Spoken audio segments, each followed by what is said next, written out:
How come this seat is at such a low level? You know, I'm looking at him. He's got this stage rigged, folks. No. But that seat is a good half, six inches higher than my seat. And so am I. Huh? I see.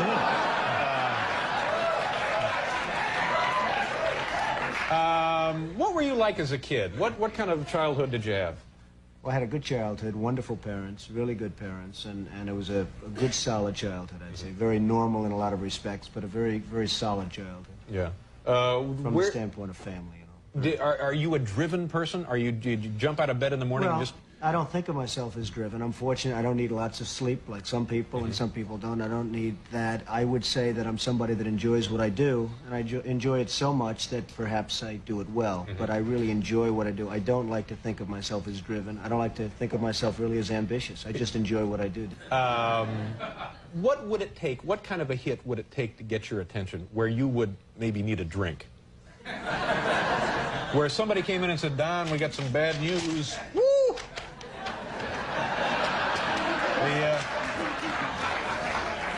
That's 7-Eleven in Akron. Well, what? Hopefully, David, I wouldn't be in a position where I'd have to take that kind of... I know that. I know. We're just pretending. I just want to tell you that. You act like you're running for something. No. What's the deal with you and Ed Koch? Is this an old irritation between the two of you, or is this something new? No, it's really not. Ed Koch is a man who I've liked at some points in terms of... I have no objection to Ed except for one thing. He's not a very capable or competent mayor. He's done... Whoa! He's done a bad, as most of you New Yorkers will probably know, he's done a pretty bad job running New York, and that hurts me and it hurts everybody. And when I see somebody that's not competent and he's running something, and something that I have really a big stake in, it bothers me and I do something about it. Are you speaking from a position of somebody who has a lot of really, really special interest in the city? No, it's not I do have a special interest. I have a special interest in New York. New York City is a hot city. It's a great city. It's the greatest city in the world, according to many, and according you're here, and we're also here. Right. And I hate to see some of the things happening with New York that have happened under the Koch administration. So I hit him pretty hard in the book, but I hit him fairly in the book. I hit him very fairly. Yeah. Probably very hard in the book, but very fairly. Is it kind of a pointless defense to say that this city is so big that it is actually unmanageable to a certain extent, and he's doing the best he can, sort of just tending it day to day? No, I don't think so. I mean, I hope that's never a defense of anybody. I did the Woolman skating rink in 4 months for $2 million or $2.5 million. They started 7 years before that and were unable to build it. I think they spent something like $15 million. This is a huge ice skating facility in Central Park, which the city was... 7 years. 7 years. 7 years, they could not get it open. They could not build it, yeah. And we did it in 4 months. So, you know, you say, hey, it's big and everything else, and give them a little bit more time, but the fact is, that's a disgrace. The zoos are a disgrace. The subways, the schools. It's really, David, it's really management. It's management, it's competence, it's capability, it's just basic ability, and Ed Koch doesn't have it. Yeah, but you're speaking again from the over-the-fence in private enterprise. He's trying to run a municipal administration. It can be done. You think it could be done? Absolutely. By the right person, it could be done. Yeah. Any thoughts? I mean, would you want to be mayor of this city? No, I wouldn't want to be mayor. It'd run very well if I was mayor, but I would not want to be the mayor of New York.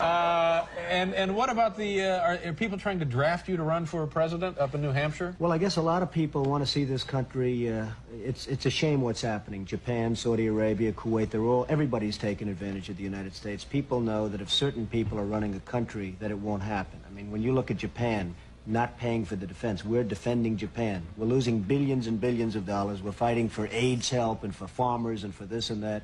And it's a shame, and the Japanese folks, who I respect greatly, but they're not treating us fairly. They're really not treating us fairly. Kuwait, Saudi Arabia, they're not paying us anything for the services we're rendering, and I think it's a disgrace. And I think people look at certain people, and maybe me, if I were in a position, this country, believe me, would not be ripped off like it is, and it is just being ripped off so badly by our so-called allies. Yeah. So that's a pretty strong statement. So now, are you saying? I don't think it's strong. I think it's fair. And by the way, I have tremendous respect for the Japanese. I do a lot of business with the Japanese, and they smile about it too. They know it.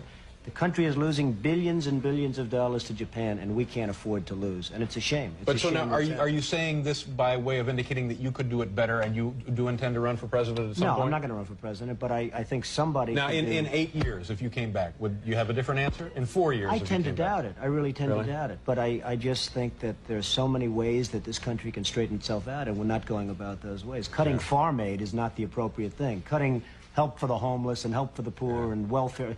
Certain things can be done that really will mean big dollars to this country, and those things are not being done right now. Let me ask you one other question, because I know you have other appointments and stuff to get to. If you go to dinner and the bill is like, say, $25, how much of a tip would you throw down? Well, you know, the way I feel about tips, if somebody does a super job, Yeah. I give more than anyone. And if somebody does a lousy job, I probably give less than anybody. And that's the way I feel about life.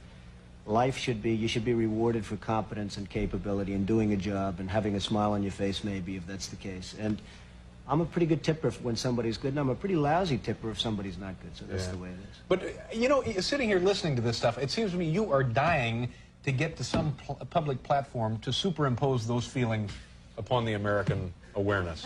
Well, maybe so, but I'm not. I would like to have the feelings known and let somebody else do it, and it can be done. If it's carried, if the ball's carried correctly, it can be done. Yeah, but if you want something done right,